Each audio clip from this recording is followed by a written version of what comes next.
Bonjour à tous. Dans la vidéo précédente, on avait fait nos premières armes en HTML et on a fait donc un premier fichier qui s'appelait page web et on avait utilisé deux balises, la balise strong et la balise br, et on avait vu ici le résultat donc à droite sur le navigateur. Alors il se trouve que ce qu'on a fait jusqu'à présent, c'est absolument pas structuré. Ça ne respecte pas la structure d'un fichier HTML.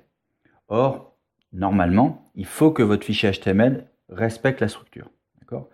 Alors on a de la chance, la structure des fichiers HTML, c'est toujours la même.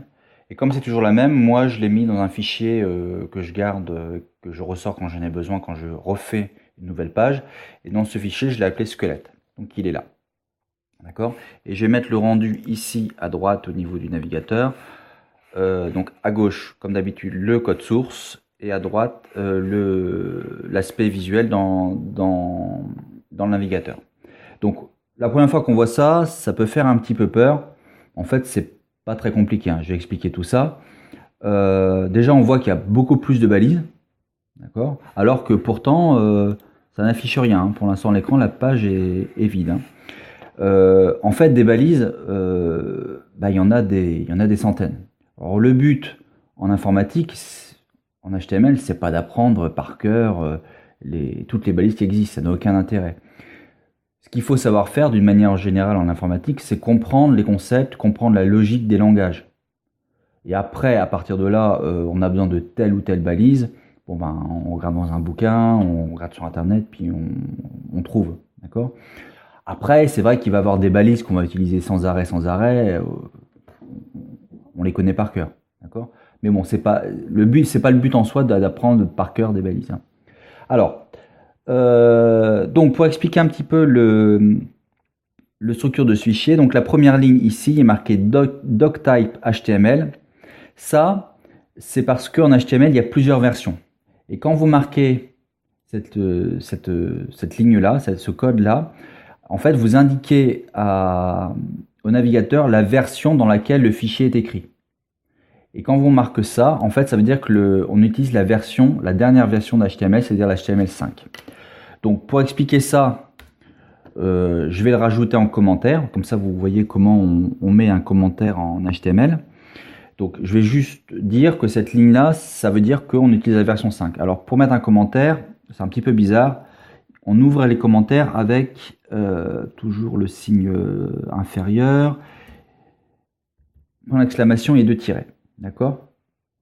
On voit que ça change de couleur, hein, puisque j'ai ouvert un commentaire. Un commentaire, c'est une couleur spécifique dans Notepad++. Alors là, j'ai marqué que c'est la version. Ça veut dire que c'est la version en HTML5. D'accord ? Et là, je vais fermer mon commentaire. Donc, pour fermer le commentaire, 2 tirets. Et je ferme ici. Et donc là, je vérifie qu'au niveau des couleurs, c'est correct. Le commentaire, il est en vert. Les balises sont en bleu. Je ne me suis pas trompé. Si, par exemple, je me trompe, là, je remarque toujours qu'il y a un problème, hein, comme dans la vidéo précédente. Quand il y a un problème au niveau des fautes de frappe, des choses comme ça, normalement, on s'en rend compte grâce aux couleurs qu'affiche Notepad++. Donc là, je mets bien mon commentaire. Voilà. Alors, qu'est-ce que c'est un commentaire ? Ce qu'on appelle d'une manière générale un commentaire en informatique, c'est quelque chose qui ne sert à rien pour l'ordinateur. Ça, en fait, l'ordinateur, il ne tient absolument pas compte. Il va même le supprimer quand il va afficher la page. Enfin, il n'en tient absolument pas compte. Par contre, c'est très important pour le développeur. Ça lui permet de commenter son code et de gagner du temps. Par exemple, quand il va reprendre son code 3 semaines après, ou quand vous reprenez le code de quelqu'un d'autre, s'il est bien commenté, c'est mieux. D'accord ? Alors, c'est pas ce genre de commentaire qu'on met, hein. Là, je mets ça, c'est juste pour vous montrer. On met des commentaires utiles. Ça sert à rien non plus d'inonder le code avec du commentaire inutile. D'accord ? Alors, voilà pour la première ligne. Ensuite, j'ai la balise HTML qui ouvre, celle qui ferme ici. Et bien ça veut dire ici, début du fichier. D'accord ? Et ici, fin de fichier. D'accord ? Donc normalement, après la balise HTML, on ne marque rien. Si vous marquez quelque chose après la balise HTML, vous êtes hors fichier. Normalement, je dis bien normalement, c'est pas le cas, mais enfin, on verra ça après. Normalement, le navigateur n'en tient pas compte et ne devrait pas l'afficher. Donc balise HTML. Ensuite, vous avez la balise head. Pareil, head, ça commence ici et ça finit là. D'accord? Head/head, on ouvre, on ferme. D'accord? Donc, dans head, il y a deux choses. Il y a la balise meta et la balise title. Alors, la balise meta, eh bien, on voit que c'est une balise orpheline. D'accord? Elle est toute seule. D'accord? Et elle est un petit peu bizarre. Normalement, si une balise orpheline, ça devrait ressembler à ça. Voilà la balise méta. D'accord? Comme on avait vu précédemment la balise BR. D'accord? Donc le slash, il est après. Or, on a rajouté ça. Je reviens en arrière. Tac. On a inséré dans la balise, ouvert la balise, et on a inséré ce truc-là. Alors, quand on insère quelque chose dans la balise, ça se fait souvent en HTML. Là, c'est la première fois qu'on voit ça. Quand on insère quelque chose dans une balise, c'est ce qu'on appelle un attribut de balise. D'accord? Alors, qu'est-ce que ça veut dire ce truc-là? Ça précise l'encodage qui est utilisé. Alors, on va remettre en commentaire, juste ici, que ça, c'est l'encodage. Alors, ça veut dire quoi l'encodage? Je n'ai pas fait un cours sur l'encodage. L'encodage, c'est la chose suivante. Quand, en informatique, en fait, tout est encodé en 1 et en 0, finalement, en binaire. D'accord? Le moindre caractère, je sais pas, le A majuscule, le E accent aigu, c'est codé en une suite de 1 et de 0. Et il se trouve qu'il y a plein d'encodages possibles. Eh bien, UTF-8, c'est un encodage parmi d'autres. Et en fait, c'est celui qui doit être utilisé sur le web. D'accord? Pourquoi c'est celui-là? Parce que quand vous encodez en UTF-8, vous n'avez pas de problème d'affichage, surtout quand vous allez mettre des caractères un petit peu exotiques, des caractères accentués, un CCD, je sais pas, une lettre d'un alphabet grec, toutes des choses un petit peu qui sortent de l'ordinaire, on va dire. Si vous n'utilisez pas un UTF-8, vous risquez d'avoir un problème lors de l'affichage, c'est-à-dire il ne va pas comprendre le code, d'accord? UTF-8, ça permet de coder tous les caractères de l'humanité, les caractères grecs, l'alphabet cyrillique, arabe, etc., etc. Alors, donc je vous conseille fortement d'utiliser l'UTF-8. Donc vous mettez ça, char7 égale UTF-8. D'accord? Ça se précise que c'est l'encodage qui est utilisé. Alors il faut être cohérent, c'est-à-dire que dans Notepad++, vous devez choisir l'encodage ici UTF-8. D'accord? Il faut bien vérifier qu'ici, c'est la même chose ici et ici. Voilà, ensuite on a la balise title. Donc là c'est une balise un peu comme Strong, on a l'habitude. Elle ouvre, elle ferme. Et donc elle encadre le mot bonjour. Alors, eh bien ça, title, ça veut dire titre. Donc c'est le titre de votre page. Et le titre, où est-ce qu'il apparaît? Il apparaît ici à droite, dans l'onglet. D'accord? Je peux changer. Si par exemple je mets ici accueil, j'enregistre, j'actualise. Hop, mon onglet il a changé. C'est accueil. D'accord? Donc, dans la balise head, donc head, tête en anglais, en fait, la balise head, c'est l'entête du fichier. L'entête du fichier, c'est tout ce qui n'apparaît pas là. Et il va avoir plusieurs choses, il n'y en a que deux, mais on peut mettre d'autres choses qui sont intéressantes pour le navigateur, mais qui ne sont pas à être affichées. D'accord? Type encodage, type le nom de l'onglet. D'accord? Ensuite, vous avez body, et body, il y a rien, ça n'encadre rien. D'accord? Body, ça veut dire corps, c'est le corps de la page. C'est quoi le corps de la page? C'est tout ce qui va s'afficher ici. D'accord? Donc là, ça n'affiche rien, c'est normal. Body, il n'y a rien dedans. D'accord? Donc, si on veut être propre, je vais refaire ce fichier-là proprement. Ce truc-là, si je veux l'afficher, je vais le copier. Et je vais le mettre où? Entre les balises body. Et là, je respecte la structure d'un fichier HTML. Donc, je vais le mettre là, comme ça. D'accord? Là, j'en parlerai tout à l'heure. Là, je vais mettre deux tabulations, ce qu'on appelle l'indentation. J'enregistre. Et voilà, ça s'affiche. Alors, vous allez dire, il n'y a aucune différence entre ça, qui me donne ça. D'accord? Et puis ça me donne exactement pareil. À part le nom de l'onglet qui change. Pourquoi s'embêter? Ça sert à rien, on a mis plein de choses qui servent à rien. Je l'ai dit, là, vous déjà, au niveau de l'encodage, vous êtes sûr que vous n'allez pas avoir de soucis. Et puis, on verra par la suite que, en fait, ce truc-là, Google, Chrome, en l'occurrence ici, navigateur, mais bon, peu importe le navigateur, il doit le retravailler ce truc-là, parce que vous ne respectez pas du tout la structure de votre fichier. D'accord ? Donc là, on respecte, on est dans les clous. C'est parfait. Donc voilà pour la structure de base d'un fichier HTML, c'est tout en la même. Donc vous la reprenez telle quelle, la version 5 de l'HTML, début de fichier, fin de fichier, en tête qui contient l'encodage, le titre de l'onglet et le corps de la page, tout ce qui va s'afficher là. D'accord ? Donc le gros morceau de votre fichier HTML, il va être dans les balises body. Voilà. Alors, ensuite, je disais que quand vous avez mis ça, ça s'affichait bien. D'accord ? Et en fait, le navigateur, pour l'afficher bien, puisque vous ne respectez pas la structure, il doit le retravailler. Alors, comment on peut voir ça ? On peut voir ça en utilisant l'outil de développeur ici, outil de développement. Alors, je vais le mettre en grand. Donc là, je suis dans mon fichier pas propre, on va dire, le fichier que j'avais expliqué dans la vidéo précédente. Voilà ce qui s'affiche ici. Donc là, j'ai le rendu. Et quand je regarde l'outil développement, j'ai ici le code HTML. Et qu'est-ce qui s'est passé ? Eh bien, il a remis les choses de manière propre. C'est-à-dire que mon code qui est là, qui était mis n'importe comment, il n'y avait pas de balise body, il n'y avait pas de balise HTML, tout ça, il a bien remis ça, Google, parce que sinon il ne pourrait pas l'afficher, ça ne respecte pas votre HTML. Il a bien remis ça, il a bien créé une balise HTML et un body, il a bien remis ça dans body. D'accord ? Donc en fait, le navigateur, lui, son but, c'est d'afficher les choses à l'écran.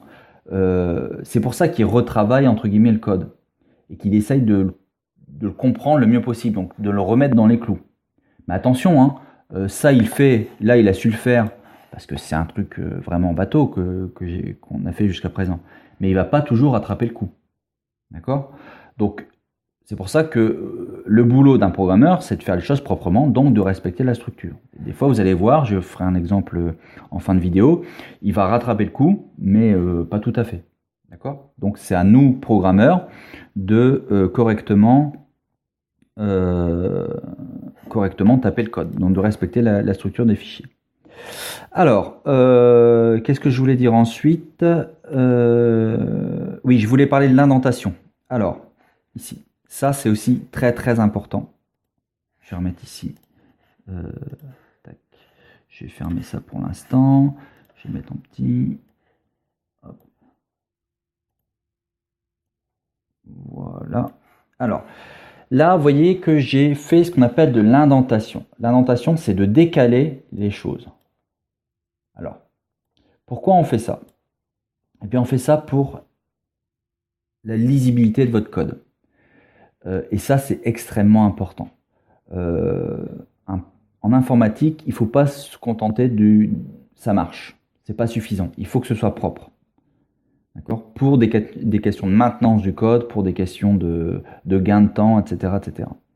Alors, pourquoi j'ai indenté les choses comme ça ?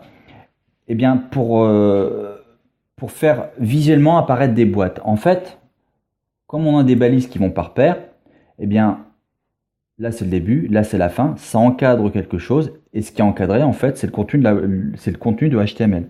Le contenu de la balise HTML. Là, c'est le contenu de la balise head. Là, c'est le contenu de la balise body.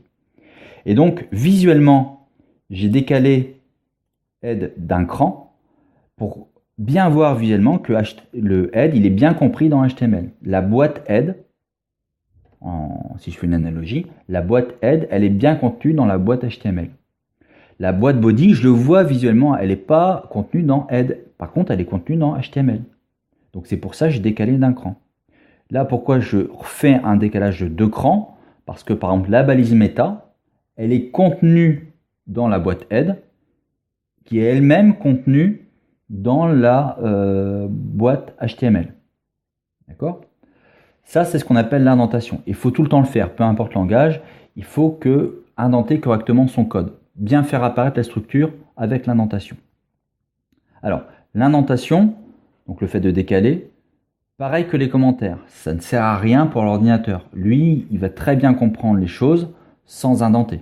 Par contre, pour le programmeur, c'est fondamental de bien indenter le code. Alors, si je reprends par exemple ici, comme dans la vidéo précédente, ma page Wikipédia qui vous explique un peu l'HTML. Si je regarde le code source, on avait vu ça dans la vidéo précédente, hop, on va le rafficher.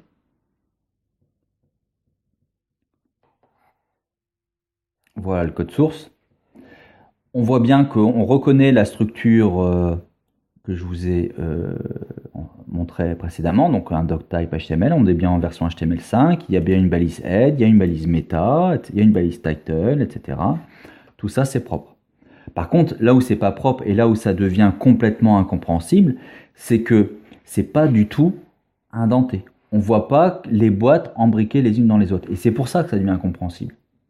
D'accord? Il n'y a pas de commentaire et il n'y a pas d'indentation. D'accord? Alors, pour vous montrer que c'est important, je vais remettre ça. À chaque fois. Hop. Voilà. Je peux faire le même fichier sans indenter. Alors, je vais virer mes commentaires. Hop. Et puis, l'indentation, on va dire, on s'en fiche. Donc, on fait ça, on fait ça, on fait ça, on fait ça, hop. Tac, je fais n'importe quoi. Là, je vais mettre le head, je vais le mettre là. Le body, je le mets là. Tac, voilà. Voilà. Voilà. Et voilà. J'enregistre. J'actualise ma page.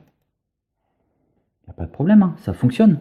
Simplement, là, si jamais il y a une erreur, pour la retrouver, bonjour. Hein. C'est impossible. D'accord? Donc, il faut absolument correctement indenter votre code. D'accord? Donc, comme ça. Voilà. Ensuite, alors, je voulais terminer par montrer un exemple d'erreur qui n'est pas rattrapée par le navigateur. Alors, je reprends mon petit fichier ici et imaginons que je veux mettre... donc là, j'ai pas mis de titre à mon onglet. Hein, et donc du coup par défaut c'est le nom du fichier pageweb.html qui s'affiche au niveau de l'onglet. Alors si je veux rajouter un titre, hein, on va faire les choses pas proprement, c'est-à-dire il n'y a pas de balise HTML, il n'y a pas de balise body. Ah tiens, je veux rajouter un titre à mon onglet, donc je vais mettre une balise head ici et je veux que ça s'affiche dans l'onglet accueil. Voilà, j'encadre par head. Voilà, j'ai oublié le slash ici pour fermer. Voilà. Donc là, il y a plein d'erreurs dans ce fichier. Hein. Il y a pas de balise HTML, il n'y a pas de body. Et l'accueil, je l'ai bien mis dans head, mais j'ai oublié de le mettre dans title. D'accord? Donc moi, je voudrais que ça s'affiche là. Hein. C'est mon but. Hein. Donc je vais actualiser. Et là, patatras, ça s'affiche là. Donc le navigateur, là, il ne comprend pas. Pas ce que vous avez voulu faire. Il a essayé de retravailler votre code quand même, on va regarder ça avec l'outil de développement, mais c'est pas ce qui se passe, d'accord? C'est pas ce que vous vouliez. Alors, si on regarde ici dans l'outil de développement, qu'est-ce qui a été fait? Voilà, eh bien, on voit que accueille le head, il y a bien une en-tête, il a bien tout remis, HTML, body, tout ça, il a bien fait. Simplement le head, pourtant vous l'aviez mis là-dedans, hein, le accueil il est bien dans head. Eh ben, il n'a pas compris. Il l'a viré de head et il l'a mis dans body. Et c'est pour ça que ça s'affiche. D'accord?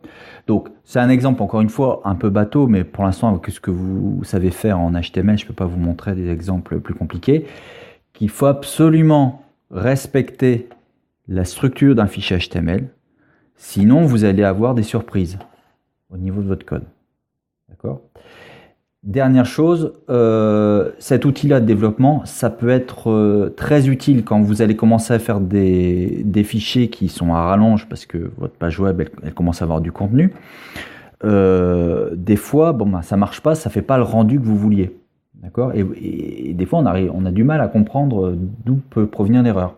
Donc, ça vaut le coup d'aller regarder dans l'outil de développement ici, de voir comment il comprend votre code. Ça peut éventuellement donner des idées de où est l'erreur et de comment faire en sorte que vous soyez compris par le navigateur. D'accord?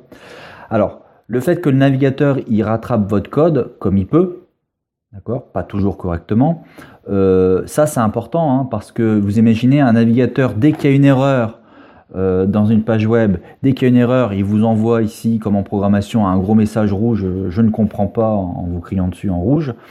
Bon ben, qu'est-ce que vous allez faire vous? Vous allez changer de navigateur. Hein. Or, le navigateur, qu'est-ce qu'il veut, lui? C'est qu'on l'utilise.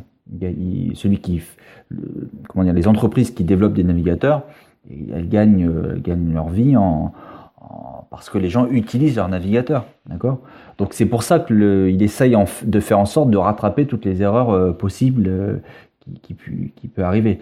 Et des erreurs, il y en a, hein, des fichiers sur des pages web qui sont mal fichus et qui existent encore sur Internet. Il y en a des tonnes et des tonnes, parce qu'il y en a qui datent de plusieurs années.